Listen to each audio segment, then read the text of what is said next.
Bonjour, aujourd'hui on est rassemblés pour vous proposer un projet qui nous tient à cœur. Il s'agit d'une coalition de médias. Et une coalition de médias, c'est assez exceptionnel.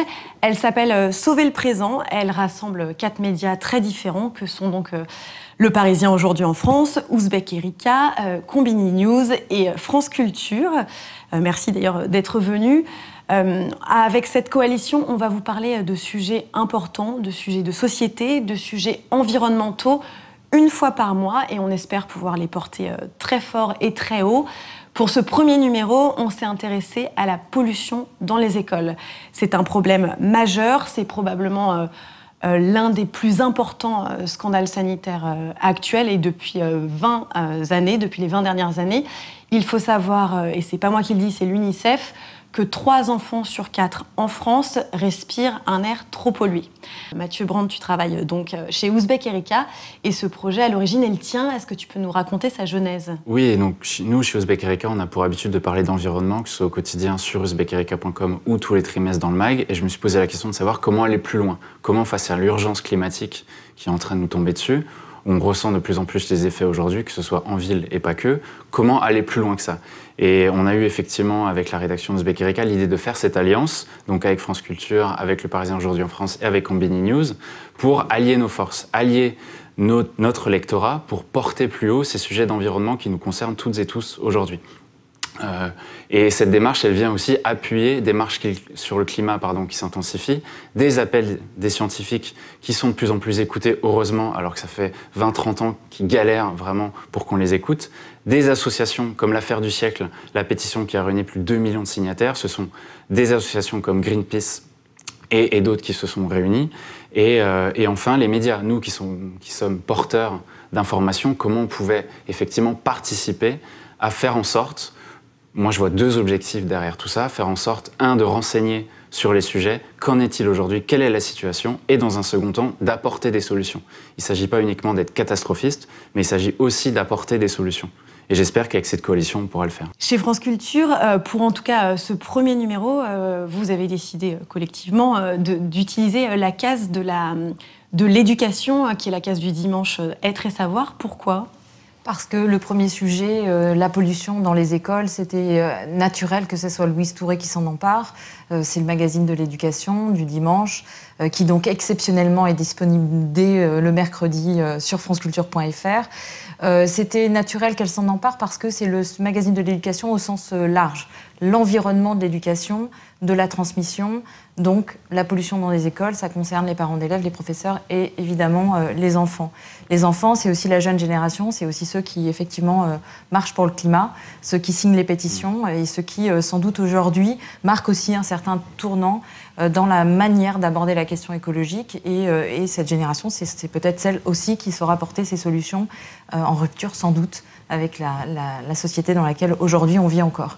Donc Louise Touré vous a reçu aussi sur la foi des résultats de votre enquête pour nourrir le débat, informer, peut-être pas tout de suite apporter des solutions, mais en tout cas faire germer une conscience, une idée et puis l'envie de se renseigner davantage.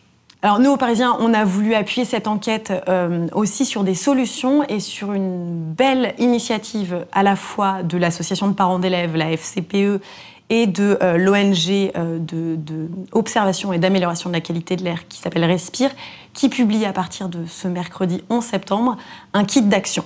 Un kit d'action, ça veut dire que la situation de la pollution dans les écoles est catastrophique. Les enfants sont les premières victimes de la pollution. C'est ce qu'on raconte tous et toutes dans nos enquêtes. Mais les parents peuvent faire des choses à titre individuel et surtout en se mobilisant en cette année 2019, qui est une année municipale, donc on espère qu'il pourra être entendu. C'est ce que nous, on a voulu montrer. Alan, toi, pour Combini, tu as décidé de te focaliser sur une école en particulier qui s'appelle Saint-Méry, qui est à Paris, dans le 4e arrondissement. Est-ce que tu peux nous raconter pourquoi ? Ouais, on a décidé de suivre l'école dans le 4e arrondissement, en fait, parce qu'au mois de mars dernier, quand l'association Respire a sorti la première carte scolaire en Île-de-France en matière de pollution de l'air, on s'est aperçu que l'école de Saint-Méry était la mauvaise élève de la région. Et du coup, on a voulu y retourner 6 mois plus tard pour dire « Ok, est-ce que les familles sur place sont informées? Est-ce que les choses ont bougé? Et 3, est-ce qu'il y a des solutions possible dans cette école ou devant cette école. Voilà. Alors, sans tout dévoiler, est-ce qu'il y a des solutions possibles pour cette école ? Les solutions, en fait, c'est Respire qui les apporte avec leur kit d'action, parce qu'elles font connaître aux familles qu'elles peuvent aller voir les institutions pour demander, par exemple, à ce qu'il y ait des voies vertes, des parkings à vélo, là où c'est pas possible.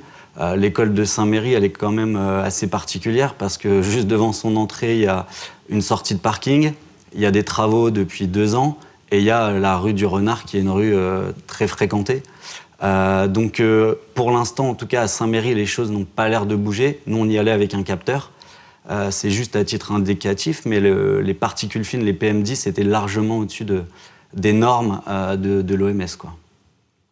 Alors, juste pour être complètement clair, et ce que nous on sait, mais pas forcément tous nos internautes, les normes en particules fines explosent au centre de Paris.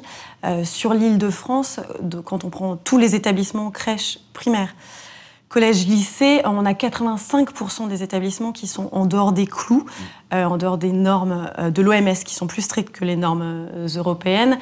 Donc c'est vraiment une situation qui est terrible sur toute l'Île-de-France. On sait que nous, on a voulu aller dans une école à Montreuil qui a la spécificité d'être une nouvelle école, donc qui pose une question de maintenant que tout le monde est au courant, pourquoi les pouvoirs publics ouvrent des écoles sur des axes à très fort trafic.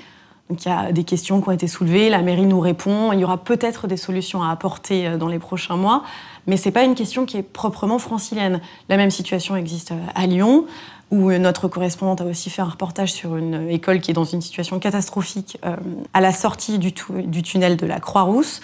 On sait que dans la vallée de l'Arve, donc à côté de Grenoble, eux, ils ont des pics de pollution délirants, donc qui touchent évidemment les enfants.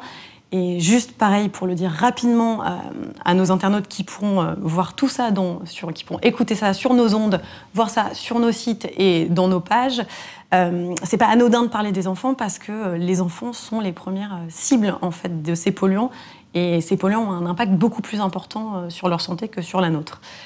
Donc tout ça pour vous dire que c'est un problème très concernant et qu'on espérait vraiment avec ce premier numéro pouvoir toucher un sujet important, pouvoir mobiliser les parents, les pouvoirs publics. Et chez Ouzbek, vous avez l'habitude de faire de la prospective. Vous avez été sûrement plus loin sur les solutions. Est-ce que tu peux nous en parler un peu, Mathieu ? Oui, on est allé sur les solutions. En fait, on s'est posé une question qui est assez simple. D'où viennent ces polluants ? Et à 50% dans les villes, et en particulier dans les zones à forte densité, plus de 50% de la pollution vient de la voiture. Donc, comment on fait, dans un premier temps, pour limiter la circulation dans un premier temps aux alentours des écoles? Ça peut se faire notamment par des transports alternatifs. Et on est allé voir ce qui se passait notamment en Normandie. Il me semble que l'association Respire met ça en avant, c'est les vélobus, ce qu'eux appellent les school bus. C'est des vélos et des bus à pédales qui remplacent 8 voitures. Et ils sont amusés à faire le calcul, c'est ce remplacement de 8 voitures, ça équivaut à 26 tonnes de CO2 économisées par an. Et on imagine les enfants plutôt amusés de se trimballer dans des vélobus. Plutôt effectivement contents. Ceux qui râlent vont dire qu'en hiver, comment ça se passe, etc., etc. Mais ça, je pense qu'ils ont déjà répondu à la question. Et c'est loin d'être anecdotique, parce qu'il y a une centaine de mairies en France qui s'est renseignée et qui est très intéressée par ce vélobus à pédales. Et ensuite, l'autre versant de l'enquête qu'on a menée, c'est le trafic. Comment limiter le trafic ? On a posé la question du péage urbain, qui a notamment été mis en place à Londres. On a posé la question des zones à faible émission. C'est en train de se développer. À Paris, c'est un peu plus de mal à se mettre en place. C'est notamment pas très respecté, mais c'est en train de s'améliorer. Et moi, la question aussi qui m'intéresse, on parle très souvent de remplacer par les transports en commun, remplacer par les fameuses trottinettes électriques, remplacer par des voitures moins polluantes. Mais qu'en est-il de la réduction de la mobilité ? Est-ce qu'on peut réduire la mobilité ? Ça se fait de plus en plus dans le monde du travail avec le télétravail, mais qu'en est-il réellement ? Est-ce qu'on peut poser la question de la réduction de la mobilité pour empêcher tout ce trafic-là ? Et ça, c'est une question qui est pas uniquement une question de prospective, ça peut être aussi une question d'actualité, et ça peut répondre à la question de comment limiter la pollution de l'air, notamment autour des écoles.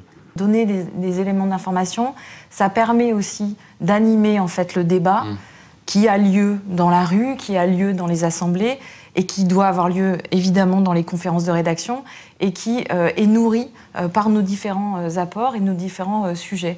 Et je pense en effet qu'aujourd'hui, travailler sur ces sujets-là de cette façon très exigeante que nécessitent en fait les recherches scientifiques qui sont publiées sur le sujet de l'écologie au sens encore une fois le plus large que vous avez étudié. Ça leur donne cette légitimité, cette fenêtre qui était réclamée aussi par les gens. Ceux qui marchent dans la rue en général sont assez bien informés, ceux qui le sont moins le réclament. Je pense que c'est aussi ça de s'allier ensemble, c'est permettre en fait que cette information circule. Ce qu'on voulait vous dire, c'est que c'est une première d'importance pour nous, mais il y aura bien d'autres enquêtes et bien d'autres numéros, et normalement, c'est un rythme mensuel.